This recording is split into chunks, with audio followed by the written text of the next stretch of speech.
दूर किसी जंगल में बहुत सारे हरे भरे पेड़ थे, जैसे कि मीठे फलों वाले पेड़, खट्टे फलों वाले पेड़ और ढेर सारे अलग अलग प्रकार के पेड़ थे। उसी जंगल के बीचों बीच एक बड़ा आम का पेड़ था। पेड़ तो बहुत बड़ा था, पर उसे आज तक एक भी आम नहीं लगा था। उसी पेड़ पर लाडो चिड़िया का घोंसला था। लाडो अपने पति बल्लू और दो बच्चों के साथ रहती थी। लाडो की एक सहेली थी, जिसका नाम रानी चिड़िया था। दोनों अपने सारे काम साथ साथ मिलकर करते। ये लो लाडो, मैंने दो आम लाए हैं, उनमें से तुम एक रख लो। ये क्या है मम्मी? बेटा, इसे आम कहते हैं। ये बहुत ही मीठा फल होता है। इसे खाओगे तो खाते ही रह जाओगे। हाँ लाडो, पर क्या करें? आम के सारे पेड़ तो शिकारी पक्षियों के इलाकों में हैं।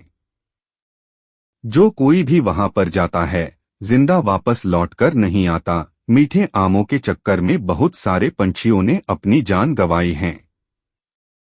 छोड़ो, जाने दो, मैं चलती हूँ। बच्चे घर पर अकेले हैं। ठीक है रानी, थोड़ी देर बाद हम अनाज जमा करने के लिए निकलेंगे। ठीक है लाडो। अरे मीनू मौसी, अब बस भी कीजिए, और कितनी देर उड़ना होगा? मेरे पंख दुखने लगे हैं। अरे पगली, ये मीठे मीठे आम खाने हैं तो तुझे घर तक उड़ना है होगा। शिकारी चीलों के इलाके से आम तोड़कर टूनी और मीनू मौसी वहां से भाग रहे थे। मीनू मौसी, अरे पगली, तू पीछे रह जाएगी तो वो शिकारी पंछी तुझे ही खा जाएंगे न। नहीं नहीं मीनू मौसी, ऐसा मत कहिए, मेरे लिए रुक जाइए, मैं भी आपके साथ साथ उड़ूंगी।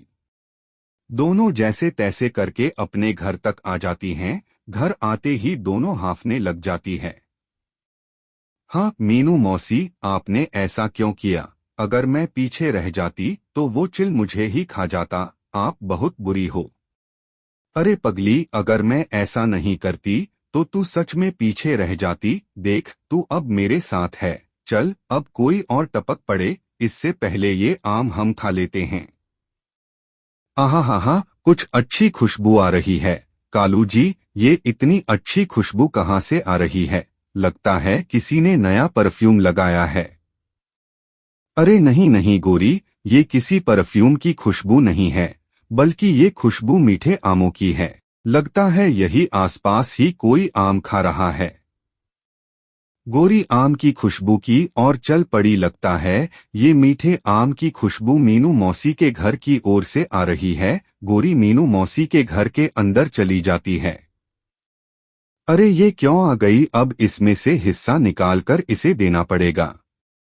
तू देख नहीं रही हमारे घर मेहमान आई है, उनका स्वागत करो। हाँ मीनू मौसी, आपका हमारे घर में स्वागत है। मीनू मौसी, ये आप क्या खा रही हो? क्या ये मीठा है? अरे नहीं नहीं गोरी, ये तो बहुत खट्टा है। इसे खाकर तो मेरे दांत किटकिटा रहे हैं। कोई बात नहीं मीनू मौसी, इसमें से थोड़ा मुझे खाने को मिल जाए तो बहुत अच्छा होता। हाँ हाँ, क्यों नहीं। रुक जा, मैं एक काम करती हूँ, इसमें से आधा आम खा लेती हूँ, फिर आधा आम तू ले जाना। हाँ मीनू मौसी, ठीक है। मीनू मौसी ने देर ना करते हुए अपना आम खाना शुरू कर दिया। उन्होंने थोड़े समय में ही पूरा आम चट कर दिया। ये लो गोरी, तुम्हारा आधा आम। गोरी ने उसे उठाया और अपने घर की तरफ चल पड़ी। पागल कही की मेहनत करूं मैं और आम खाए। ये देखो कालू जी, आखिर में ये मीठा आम लेकर आ ही गई। हाँ हाँ गोरी, खा लो, बस मुझे परेशान मत करो, मुझे सोने दो। गोरी ने आम खाने की बहुत कोशिश की, पर उसे आम खाया नहीं जा रहा था। अरे ये आम टूटता क्यों नहीं? कालू ने आम की ओर देखा और जोर जोर से हंसने लगा। हाँ हाँ, अरे गोरी, ये कोई आम नहीं, ये तो आम की गुठली है। ये गुठली तुम कहाँ से उठा लाई? इसका मतलब मीनू मौसी ने मुझे बेवकूफ बनाया है। मीनू मौसी, आपने ये अच्छा नहीं किया, मैं आपको छोड़ूंगी नहीं। अब एक काम करो, इस गुठली को जमीन में गाड़ दो। जब इसका पेड़ बन जाएगा तब तुम्हें ढेर सारे आम खाने को मिलेंगे। हाँ हाँ ठीक है, मैं ऐसा ही करती हूँ। इधर रानी और लाडो अनाज लेकर अपने घर वापस आ जाती है। लाडो, मैं बहुत दिनों से देख रही हूँ तुमने अपना घोंसला इसी पेड़ पर बनाया है। जब पेड़ सूख जाता है तब पंछी दूसरे पेड़ पर जाकर घोंसला बनाते हैं। पर ये पेड़ सूख जाने के बाद भी तुम यहाँ से नहीं गई। हाँ रानी, इस पेड़ को मेरे माँ पिताजी ने लगाया था। उन्होंने कहा था इस पेड़ की देखभाल करना। यह बड़ा हो जाएगा तो तुम्हें ये बहुत सारे फल देगा। जब इसे फल आने वाले थे तब न जाने क्यों ये सूख गया। मम्मा, बहुत देर हो गई लेकिन पापा अभी तक घर नहीं लौटे। बच्चों, पर पापा कहाँ पर गए हैं? टोनी पापा के पास मीठे आम खाने की जिद कर रहा था। पापा ने टोनी को बहुत समझाया लेकिन टोनी के जिद के आगे पापा की एक न चली, इसलिए पापा टोनी के लिए आम लाने के लिए चले गए हैं। अरे नहीं, कहीं तुम दोनों के पापा मीठे आमों के पेड़ों के इलाकों में तो नहीं गए? वहां तो शिकारी चील रहते हैं। तुम चिंता मत करो लाडो, भाई साहब को कुछ नहीं होगा। वो दोनों बातें कर ही रही थी, तभी घोंसले के बाहर किसी के गिरने की आवाज आई। अरे, ये कैसी आवाज है? सब बाहर आ जाते हैं। अजी, ये आपको क्या हुआ? ये सब कैसे हुआ? अजी, आपको क्या हुआ? लगता है शिकारी चीलों ने इन पर हमला किया है। हमें फौरन इन्हें डॉक्टर उल्लू चाचा के पास लेकर जाना होगा। लाडो बल्लू चाचा को पंछी एम्बुलेंस में बिठाकर डॉक्टर उल्लू चाचा के पास लेकर आई। डॉक्टर उल्लू चाचा छोटे पेड़ में कुछ दवाई डाल रहे थे। लाडो बल्लू को डॉक्टर उल्लू चाचा के घर के अंदर लेकर आई। अरे अरे, ये क्या हो गया? लगता है किसी शिकारी पंछी ने इन पर हमला किया है। मुझे इनके घाव पर मरहम लगाना होगा। डॉक्टर उल्लू चाचा ने जड़ी बूटी वाला मरहम बल्लू के जख्मों पर लगा दिया। उन्होंने मरहम टेबल पर रख दिया। मरहम नीचे छोटे पेड़ वाले मिट्टी में जाकर गिर गया। जब मरहम पेड़ों की जड़ों में गिर गया तब मानो चमत्कार हो गया। सूखा हुआ पेड़ धीरे धीरे हरा होने लगा। अरे, ये तो गजब हो गया। बहुत दिनों से मैं पेड़ों के ऊपर खोज कर रहा था, पर आज जाने अनजाने में ही सही हमें आज बहुत बड़ी सफलता हासिल हुई। बल्लू बेहोशी से जाग गया। आपका बहुत बहुत शुक्रिया चाचा जी, आपने मेरे पति की जान बचाई। मैं जिंदगी बहुत आपकी कर्जदार रहूंगी। अरे लाडो, शुक्रिया तो मैं तुम्हारा करना चाहूंगा। बहुत दिनों से मैं सूखे पेड़ों को दोबारा हरा बनाने की औषधि बना रहा था, पर उसमें मुझे सफलता नहीं मिल रही थी। पर आज गलती से मुझे वो औषधि मिल गई। उसमें एक जड़ी बूटी की कमी थी। उल्लू चाचा, क्या हम इस औषधि से किसी भी पेड़ को हरा भरा कर सकते हैं? हाँ हाँ, क्यों नहीं। बस तुम्हें जिस पेड़ को हरा बनाना है उसे रोज पानी डालकर उसमें मेरी बनाई हुई औषधि डाल देना है। कुछ ही दिनों में वह पेड़ हरा हो जाएगा और उसे ढेर सारे फल भी आएंगे। लाडो, क्या तुम भी वही सोच रही हो जो मैं सोच रही हूँ? हाँ रानी, उल्लू चाचा, क्या आप हमें ये औषधि बनाकर दे सकते हो?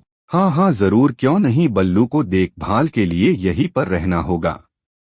कुछ ही देर में डॉक्टर उल्लू चाचा ने औषधि बना ली। रानी और लाडो पेड़ के पास आ जाते हैं। चलो लाडो, हम पानी लाकर पेड़ में डालते हैं। इधर गोरी और कालू मीठे आमों के चक्कर में शिकारी चीलों के इलाके में आ जाते हैं। कालू जी, जल्दी जल्दी आम खा लीजिए, क्या पता बाद में आम खाने को मिलेंगे या नहीं। अरे, 4-5 आम खा तो चुका हूँ, और कितना खाऊं? अगर एक और आम खा लिया तो मेरा पेट यहीं पर फट जाएगा। मीनू मौसी, पीछे देखो, पीछे पीछे तो देखो। अरे टोनी, जब भी तू ऐसा कहती है कोई ना कोई मुसीबत खड़ी हो जाती है। पीछे देखने से पहले भागो यहाँ से। दोनों चिल्लाते हुए वहाँ से भाग जाती है। गोरी उनको भागता हुआ देख लेती है और वो भी वहाँ से भाग जाती है। इधर रानी और लाडो ने पेड़ को पानी देना शुरू किया था। 2-3 दिन उन्होंने पेड़ को पानी दिया और डॉक्टर उल्लू चाचा ने दी हुई जड़ी बूटी वाली औषधि डाल दी। तुम दोनों इस सूखे पेड़ को 4-5 दिनों से पानी क्यों डाल रही हो? सूखा हुआ पेड़ क्या कभी हरा होता है भला? मीनू मौसी, आप देखना, हमारी मेहनत जरूर रंग लाएगी और ये पेड़ जरूर हरा होगा। हाय रे हाय, मेरा पति मीठे आमों के चक्कर में मारा गया। अब मेरे बच्चे का क्या होगा? चुप कर गोरी, अपने पति को तूने ही वहां पर छोड़ा था, वो भी अकेले। इसमें तेरी ही गलती है। अरे क्या हुआ? तूनी ऐसे आंखें फाड़ फाड़ कर क्या देख रही है? मीनू मौसी देखो ना, इस पेड़ को तो पत्ते आ रहे हैं। सारे देखते हैं तो क्या पेड़ सच में हरा भरा हो रहा था और उसको बड़े बड़े आम भी आ रहे थे। लाडो और रानो, आप दोनों का बहुत बहुत शुक्रिया, तुम्हारी वजह से मैं फिर से जिंदा हो गया। अगर तुम दोनों नहीं होती तो मैं ऐसे ही सूख जाता। पेड़ को बोलता देख सब हैरान हो जाते हैं। अरे ये तो आम का पेड़ है, इसका मतलब हमें आम चुराने, मेरा मतलब आम खाने के लिए शिकारी चीलों के इलाकों में नहीं जाना पड़ेगा।